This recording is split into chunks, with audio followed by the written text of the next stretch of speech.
आज मैं लेकर आई हूँ बहुत ही ज़्यादा यूनिक और चटखारेदार आलू टिक्की चाट की रेसिपी, जो खाने में इतनी टेस्टी लगती है कि इसको बार बार बनाने का दिल चाहता है। तो शुरू करते हैं आज की रेसिपी। अस्सलाम वालेकुम, वेलकम टू मुस्लिम्स किचन। सबसे पहले टिक्कियों के लिए फ़िलिंग तैयार करेंगे, जिसके लिए मैंने 1 कप चने की दाल ली थी, जिसको भिगो दिया था आधे घंटे के लिए और फिर इसे बॉईल कर लिया। दाल को बाउल के अंदर डाल देंगे।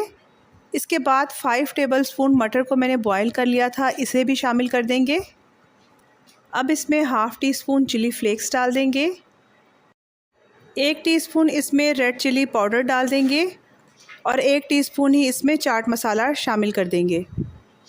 थोड़ा सा इसमें ज़ीरे का पाउडर शामिल कर देंगे। हाफ़ टी स्पून इसमें काला नमक डाल देंगे और नमक यहाँ पर अपने टेस्ट के अकॉर्डिंग डालेंगे।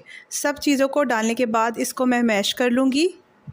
यहाँ पर इसको मैं थोड़ा सा मैश कर रही हूँ, बाकी पैन के अंदर डालने के बाद मैश करूँगी।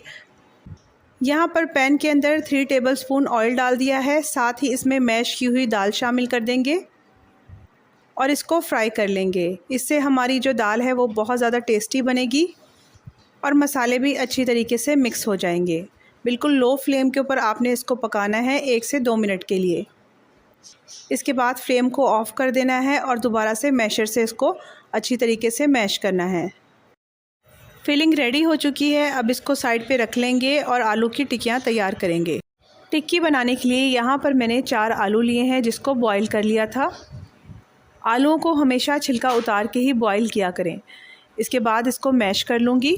टिक्की बनाने के लिए जो आलू इस्तेमाल करेंगे वो भी अच्छी क्वालिटी के होने चाहिए, क्योंकि अगर ज़रा भी ये मीठे हुए तो टिक्की आपकी अच्छी नहीं बनेगी। अब इसमें 5 टेबलस्पून कॉर्नफ्लोर शामिल कर दूंगी और 2 टेबलस्पून इसमें चावल का आटा शामिल कर दूंगी। तो यहाँ पर चावलों को मैंने कपड़े से साफ़ कर लिया था। इसके बाद इसको ग्राइंड कर लिया। ये इंग्रेडिएंट्स डालने से आलू टिक्की बहुत ज़्यादा क्रंची बनेगी और क्रिस्पी बनेगी। थोड़ा सा नमक भी ऐड कर दूँगी।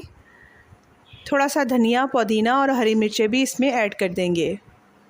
बस अच्छी तरीके से अब सब चीज़ों को मिक्स कर लेंगे और इसको 5 मिनट के लिए रख देंगे। स्टे देने से सारी चीज़ें अच्छी तरीके से आपस में मिक्स हो जाएंगी। टिक्की बनाने के लिए जो आलूओं का पोर्शन लेंगे वो थोड़ा सा ज़्यादा लेंगे, क्योंकि यहाँ पर आलूओं के अंदर फिलिंग भी करनी है। पहले इसको गोल कर लेंगे और सेंटर में से इसको प्रेस करते हुए एक बास्केट सी तैयार कर लेंगे। अब इसके अंदर फिलिंग डाल देंगे। तो यहाँ पर मैं 1.5 स्पून के बराबर फिलिंग डाल रही हूँ और सब तरफ से इसको कवर कर देंगे। थोड़ा सा मैंने हाथों पे ऑयल भी लगाया हुआ है, ताकि टिक्की बहुत अच्छी बने और स्मूथ बने। फिलिंग डालने के बाद इसको टिक्की की शेप दे देंगे और इसी तरीके से बाकी टिक्कियाँ भी तैयार कर लेंगे। ये टिक्कियाँ बनाकर आप स्टोर भी कर सकते हैं, क्योंकि हमने इसमें चावल का आटा और कॉर्नफ्लोर डाला है, जिसकी वजह से ये बिल्कुल भी सॉफ्ट नहीं होंगी।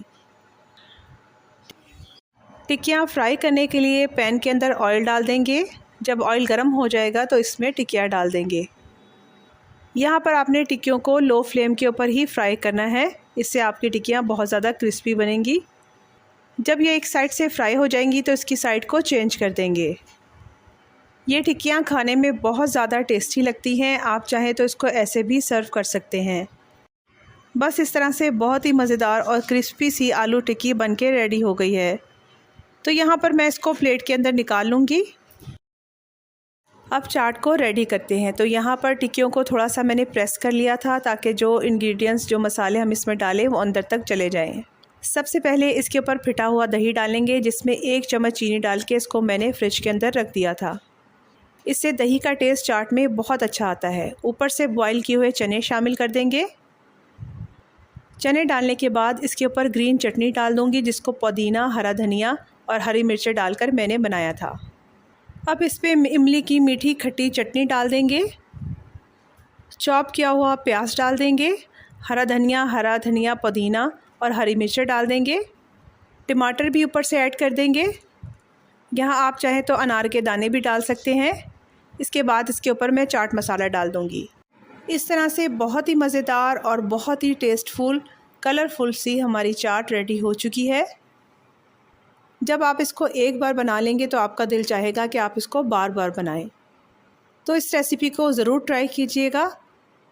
और रेसिपी पसंद आए तो चैनल को सब्सक्राइब करें, लाइक करें और शेयर करें ताकि आपको ऐसी ही मज़ेदार रेसिपीज़ देखने को मिलें। Thank you for watching.